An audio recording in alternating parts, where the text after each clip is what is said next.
Hello everyone, my name is Bob Kruger with AVL Looms. Today I'll be showing you a desktop test of a negative Compu-Dobby IV. Let's move over to our equipment so we can take a look at what we're doing. This is a Compu-Dobby IV. You can tell it's a Compu-Dobby IV by the fact that it's got windows on the side. It also has a USB, a 9-pin serial port, and an Ethernet port. So in our testing today, we'll need to use the Compu-Dobby. We'll be using a USB connection and of course power. As we'll note, when we turn on power, this Compu-Dobby is live, so avoid pulling on electrical wires inside the Compu-Dobby. The first step in setting this up is to power it on. Now I prefer to set the Compu-Dobby on its back so that we can watch the solenoids move. So I've set this off the edge of the counter so that I could reach underneath and switch it on without losing or without accidentally contacting the power switch to the desktop. So I flipped it on, and you can see Compu-Dobby is now going through its self-testing mode.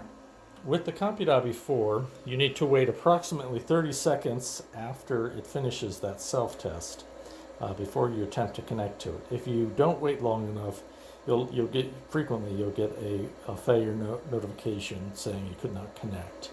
That's important to note because sometimes the lack of a connection is due to not waiting long enough.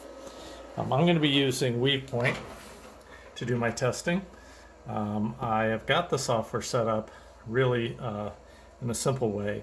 I've set up a lift plan with 24 shafts, a very simple tabby weave. The first step is I need to go to Weave Options and make sure that Compu-Dobby IV and USB are selected. And they are.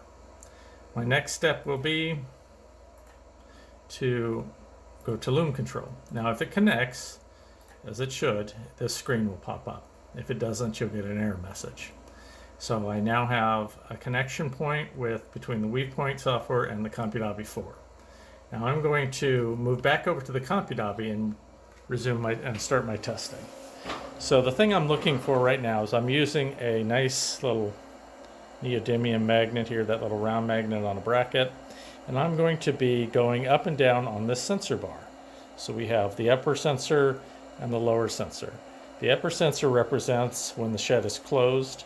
That's where the shed selection should take place. The lower sensor is a reset to tell the WeavePoint software to move, the Loom control software to move forward to the next pick.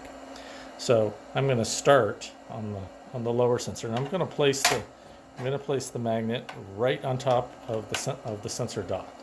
So it's right on top. I'm actually putting it right on there. So now I'm going to move up and back and forth. And each time I hit that upper sensor, I should trigger the solenoids to move. And you can see that they do. And that's a simple test to tell you if the sensor bar is working.